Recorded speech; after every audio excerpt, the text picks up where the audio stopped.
Thank you for staying up late with us, like I said, because the Rangers are coming off of a shootout loss to the Vegas Golden Knights. But Ace, a lot of positives to take away from this, so let's begin there, especially with the play of Mika Zibanejad.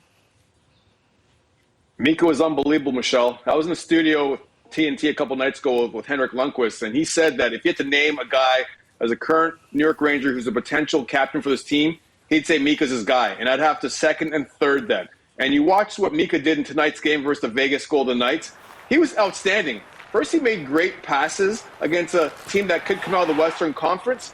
But that finish, that was a missile, Michelle, through traffic, beating Laurent Brossoit from distance.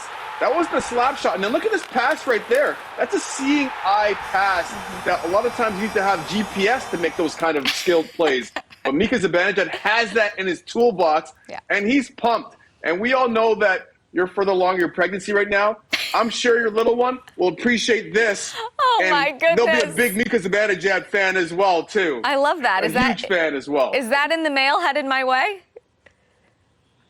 I need to holler at my boy Daniel Callahan, and once Danny Callahan gets back to me and gets your address, I'll send that to you. We're moving on with that. But no, you mentioned, you hit a really good point there. And, you know, Mika was saying in the first period, or John Giannone was saying in the first period, that Mika looked really frustrated. He had a couple opportunities that just didn't go in. And for him to come out in the second period the way he did, I really felt like he set the tone and really shifted the momentum for the Rangers.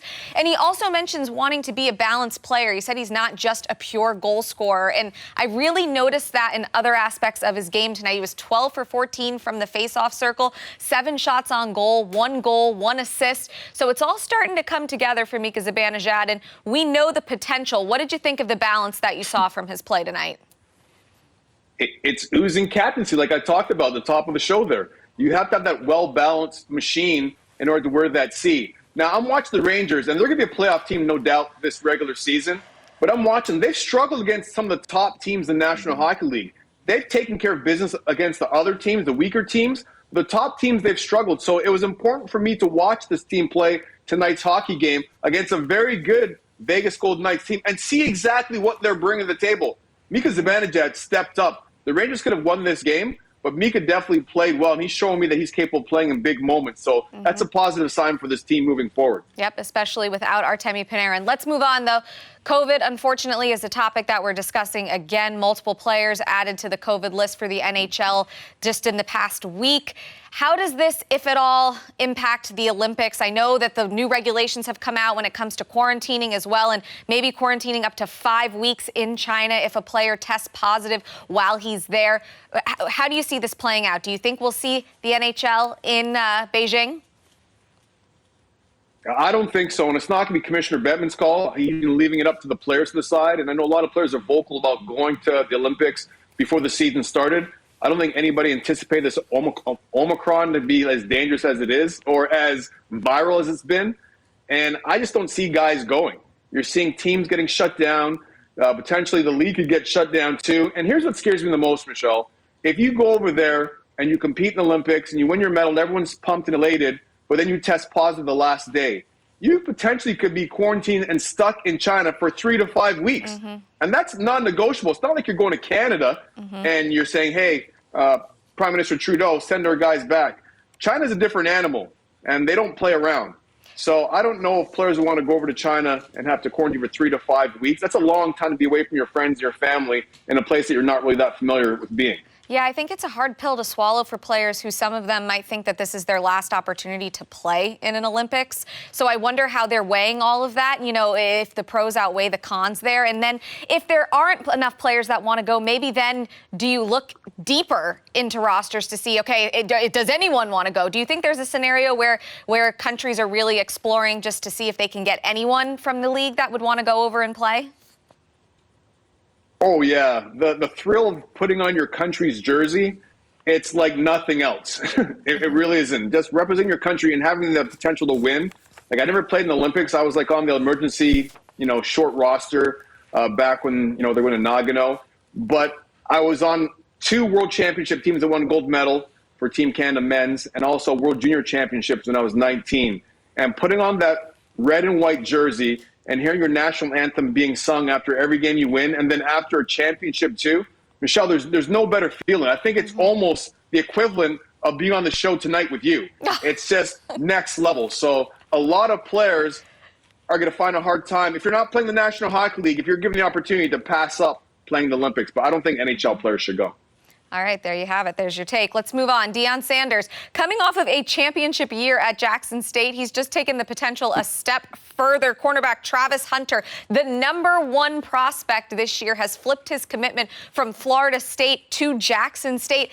I want to break this down a little bit, but what are your initial overarching thoughts when you saw this? That was a prime time decision. It was. I love that reference. Every Good job. time Prime opens his mouth, Michelle, I get excited every time he opens his mouth because he's speaking the truth. You can tell he cares about his players. Sometimes when coaches that played the game before become coaches or management, they forget that they're once a player. And they totally flip. They put on the executive suits on, and they totally think like they're management and ownership. And they forget about what made them so great as players. From watching primetime Deion Sanders from the outside, he doesn't seem to have forgot what made him a successful player. And that's why he's connecting these young men at the HBCU. So I'm not surprised that players are flipping and not going to these big-time, D1 colleges and going to HBCUs because it's all about coaching as far as I'm concerned if you're a great athlete. Yeah, absolutely. And I mean, I think he's proven that he's also a really savvy businessman as well. He was known for that when he was a player in the league, and he's just getting these guys left and right. And then that kind of ties into everything coming together when name, image, and likeness is now a thing for college players. He was very vocal about wanting to get his guys paid. So I wonder what we think here. I mean, this is a non-traditional way for some of these players to go. They're not going to a Power 5 school. What do you think of this kind of carving their own paths in a time when their brand, they can start to get paid for it? Well, I was going to say Aflac. That was the first thing I was going to say because Primetime has those commercials with Nick Saban. So he's all about branding. A lot of people don't even know Deion Sanders' real name. They know him as Primetime. So he's the ultimate person when it comes to branding as an athlete. He's done a tremendous job of it when he played as a two-sport athlete, playing football and baseball.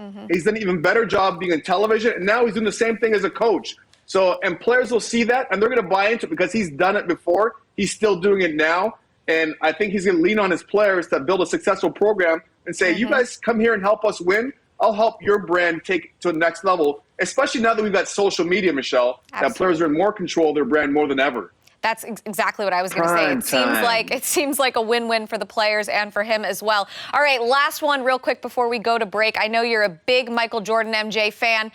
Tickets for his, the ticket for his debut game right now going for $264,000. I know you're a big fan. How much would you pay for that stub? I think it's sold for $6.50. I'm not that big a fan. I'm not that big a fan. I'll tell you that much right now. I could all just go back and watch those old VHS, or hopefully they're digitized now, the tapes of MJ. I'm not paying $260-something thousand. That's a new house. That's a car payment. That's a second vacation home. I was just going to say, is there anything that you would pay that kind of money for, or any sports memorabilia that you would pay that kind of money for? Nothing. I don't like burning money like that, and there's not going to happen. Now, even if I was a billionaire, and billionaires pay for experiences, because billionaires could buy whatever they want, right? And they pay for experiences that you just can't have or things that people can't get. I don't care. There's nothing out there that I could, would want to pay for that I can't have. Maybe if I was guaranteed eternal great health for my family and friends, that's probably about it. But other than that, no. a behind-the-scenes tour of Law and Order SVU, one of your favorites, or Judge Judy. You never know. Maybe a chance to be on the bench now we're talking. with Judge Judy.